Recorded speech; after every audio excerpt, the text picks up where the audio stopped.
Hi, everybody. Good morning. It's been a minute that we're back. I've still been reading my word. I just been very overwhelmed, overstimulated. If you watch my last video, that was just the tip of the iceberg. Like, it just been a lot. But I've still been in my word, spending time with God, reading my word daily. I haven't been posting, but I'm trying to get back to posting regularly, at least once a week. But when I do the Bible, books in the Bible, it will probably be like more than that. But yeah, so I recently finished the book of Esther, which was a great book. Um, and now I felt called to start the book of Job. So we're reading Job. Um, so I read Job 1 yesterday, and I haven't done Job 2 yet. But I'm gonna cover what I read yesterday in Job. So per usual, we got the Bible. I bounce back and forth between my Bible, and my the Bible app on my phone. So like I did Esther on my Bible app. So just I've been bouncing back and forth recently. It's okay. Try to remind myself that it doesn't have to be perfect as long as I'm in the word consistently. That's all that matters. So, but yeah, let's get into Job chapter 1. So here we go. There once was a man named Job who lived in the land of Oz. He was blameless, a man of complete integrity. He feared God and stayed away from evil. He had 7 sons and 3 daughters. He owned 7,000 sheep, 3,000 camels, 500 teams of oxen, and 500 female donkeys. He also had many servants. He was, in fact, the richest person in the entire area. Job's son would take turns preparing feasts in their homes, and they would also invite their 3 sisters to celebrate with them. When these celebrations ended, sometimes after several days, Job would purify his children. He would get up early in the morning and offer a burnt offering for each of them. For Job said to himself, "Perhaps my children have sinned and have cursed God in their hearts." This was Job's regular practice. One day, the members of the heavenly court came to present themselves before the Lord, and the accuser, Satan, came with them. "Where have you come from?" the Lord asked Satan. Satan answered the Lord, "I have been patrolling the earth, watching everything that's going on." Then the Lord asked Satan, "Have you noticed my servant Job? He is the finest man in all the earth. He is blameless, a man of complete integrity. He fears God and stays away from evil." Satan replied to the Lord, "Yes, but Job has good reason to fear God. You have always put a wall of protection around him and his home and his property. You have made him prosper in everything he does. Look how rich he is. But reach out and take away everything he has, and he will surely curse you to your face." "All right, you may test him," the Lord said to Satan. "Do whatever you want with everything he possesses, but don't harm him physically." So Satan left the Lord's presence. One day, when Job's sons and daughters were feasting at the oldest brother's house, a messenger arrived at Job's home with this news: "Your oxen were plowing, with the donkeys feeding beside them, when the Sabines raided us. They stole all the animals and killed all the farmhands. I am the only one who escaped to tell you." While he was still speaking, another messenger arrived with this news: "The fire of God has fallen from heaven and burned up your sheep and all the shepherds. I am the only one who escaped to tell you." While he was still speaking, a third messenger arrived with this news: "3 bands of Chaldean raiders have stolen your camels and killed your servants. I am the only one who escaped to tell you." While he was still speaking, another messenger arrived with this news: "Your sons and daughters were feasting in their oldest brother's home. Suddenly, a powerful wind swept in from the wilderness and hit the house on all sides. The house collapsed, and all your children are dead. I am the only one who escaped to tell you." Job stood up and tore his robe in grief. Then he shaved his head and fell to the ground to worship. He said, I came naked from my mother's womb, and I will be naked when I leave. The Lord gave me what I had, and then the Lord has taken it away. Praise the name of the Lord. In all this, Job did not sin by blaming God. That's Job 1. That's that's just the first test. Like all of that, and all that, and it's crazy because just the other day when I was talking with God, and I'm just like, Lord, like, cause recently it has been feeling like stuff been going on back to back to back, and I literally asked God, like, I told him, like, I know I'm gonna face trials, tribulation, and struggles, but can we space it out a bit? Like, can it not happen back to back? And then I see what Job went through. I was like, okay, because who am I? Like, literally, who am I to request such a thing? Like, we're supposed to, your faith will be tested, you know? So I think it's just interesting that I literally was talking to God about it, and then I said, oh, I felt called, Holy Spirit called me to read Job, and that's the first, one of the first thing I read, I said, that's in the first chapter. I was like, oh, okay. But something else that's important that stood out to me is that verse 9, when it said, the verse 9? Verse 12. All right, you may test them, the Lord said to Satan. God gave permission for Satan to take away all these things that he had given to Job. A lot of times we don't realize these trials and tribulations and struggles we're going through, God allows it. Because if he didn't allow it, it wouldn't happen, you know? So it is to build your faith, it's to build your faith, it's to build character, but it's also to strengthen your relationship with God too. But a lot of times the trials and tribulations that we are faced with and that we struggle with, it's really to test it, like test your faith. Like, okay, you said you're changed. Let's hit you with like what you struggle with the most, and let's see if you are really changed in Christ Jesus. You know, because you don't know if you are truly changed if you're not faced with the thing that you struggle with. For example, me personally, because I'm not perfect. I just listen. It's just certain people. You know, you have that person that person that like just irks you. Okay, like people who just continue to just like gossip and just it just always seems like negativity.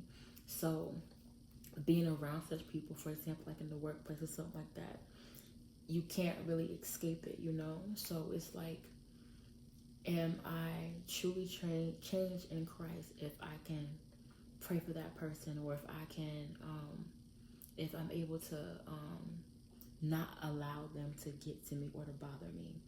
Like one of my personal issues is boundaries.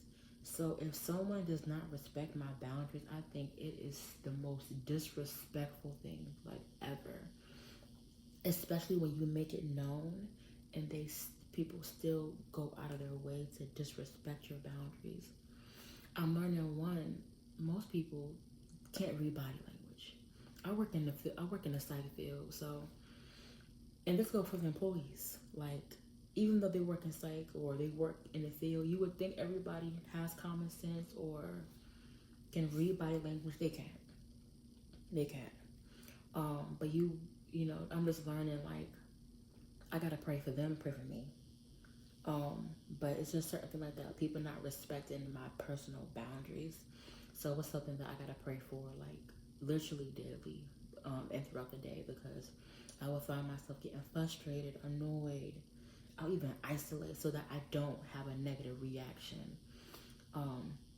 But that's how I know that I'm not there yet.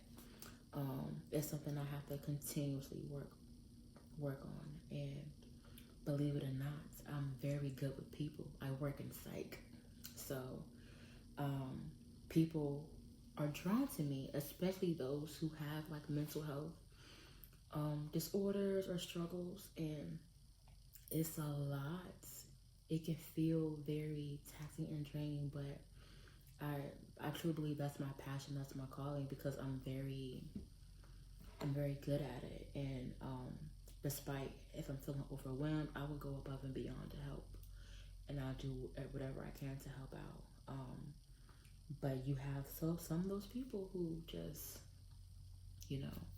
So what is your? I want y'all to share, like, what's something that, if it's not too personal, if you don't mind sharing, what's something that you are struggling with, um, and how can you, how, like, what can you do to strengthen um, your faith in God so that you are not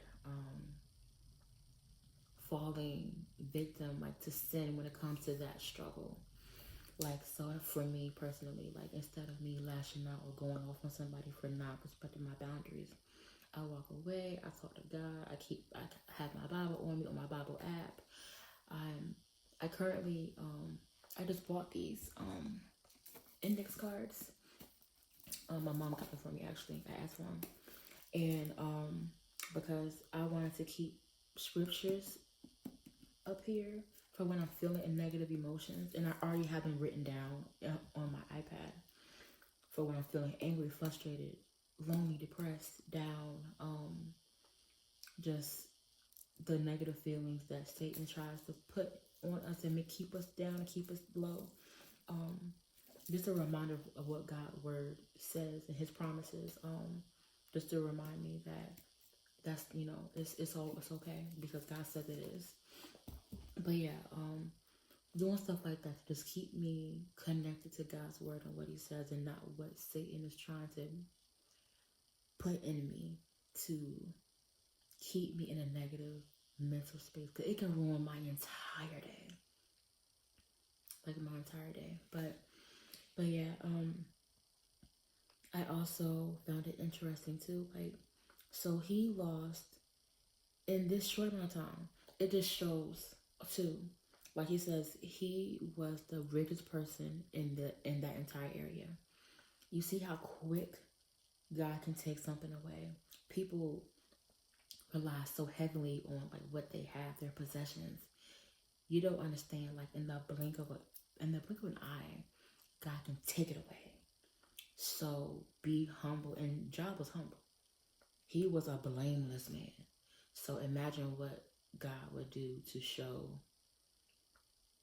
or to humble somebody who is not blameless, who is not humble. So be mindful, like, what you have can be taken away. So don't be like, what's the word, like, showboating, or just like being cocky and just being rude to others because you think you are higher up, because it can be taken away from you in the blink of an eye.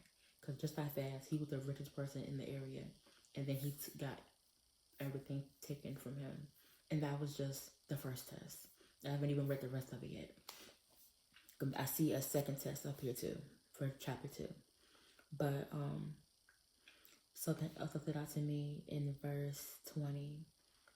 He said, Job stood up and tore his robe in grief. Then he shaved his head and fell to the ground to worship. In his grief, in his loss, in his struggles, in his trials, he is still worshiping. He's not having a pity party.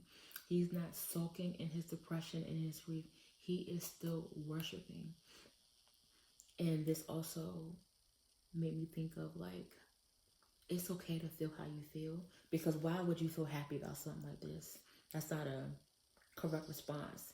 It's okay to feel sad, mad, grief, depression, whatever, but still worship God, and He will bring you out of it. You still give praise to God. You still worship God, because He is still God. He is still just. He is still right in all that He does. So it's like, you still worship God. That's hard for many people to do, especially when you're in it. Like, again, me personally, when I'm in something, like, I have a hard time I'll still be in my word. I'm still reading, but I feel a disconnect because my mind is all over the place. So I have to really make myself be still because I'm just thinking about all that I got going on. But we're supposed to keep our eyes and our mind fixated on Christ, not our problems, not what we got going on in our lives. And that takes practice. But if the more you do it, the more you seek, regardless of what's going on around you, the more you will be equipped. And stuff like this, the trials and tribulations that you are facing, that you will face, that you have faced, is what is preparing you and strengthening your faith so that when you face trials again, your faith is more strong. The foundation of your faith is unshakable, unbreakable. So, and you know God gonna do it because He did it before. He gonna do it again. You know. But then verse 21, I came naked from my mother's womb, and I will be naked when I leave. The Lord gave me what I had, and then the Lord has taken it away. Praise the name of the Lord. He is thankful because God gave him all that he had. So he knows that stuff wasn't from in his own will. God did that. So he's still thankful. So it's like, be thankful for God, for what God has done, what he is doing, good or bad, because it is to shape you for what he is molding you to become, what he is making, like he's trying to mold you to be in his image. So, and I know, like, in the midst of it, it sucks. In the fire, it sucks. It hurts. It hurts. It burnt. It hurts. But he's molding you, and he's going to bless you with stuff that you can't even imagine. You just gotta stand the trial and tribulation, stay faithful to him despite what's going on. And then 22, in all of this, Job did not sin by blaming God. How many times have we blamed God for stuff going on? Because then again, it did say that the Lord allowed it. So how many times did we blame God for our struggles, what we have going on in our life? But it says here, Job, in this short amount of time that he lost, that Job lost all this stuff, he did not blame God. Instead, he worshiped and praised and gave thanks to God. So this first chapter was just from jump, like, just eye-opening, just wow. And Job is long. I think this book is like 42. But we're gonna see. I'm sure y'all are familiar with the story of Job. I've heard the story, but I haven't actually read it for myself. So this is gonna be interesting. So I'm gonna come back and I'll just do a chapter a day with y'all. You might get several in one day, or you might review like one a day. Just depends on what's going on. But yeah, I welcome y'all to read the book of Job with me. Yes. And please share in the comments, like, what stood out to you in chapter 1 of Job, and just what are you struggling with when it comes to your faith, and how can you strengthen your relationship with God so that you don't fall victim to the sin that you're struggling with, so that we do not sin by blaming God. But yes, I pray y'all have a blessed day. Honey, it is 3:32 in the morning. I've been up since like 1 a.m. Probably before that. I think 12. I don't sleep much. But yeah, I pray y'all have a blessed day. I have work in a few hours. You left it for me. And yeah, I will be back, and we'll do Job 2 together. This book is good already. But yeah, alright. Love y'all. Bye.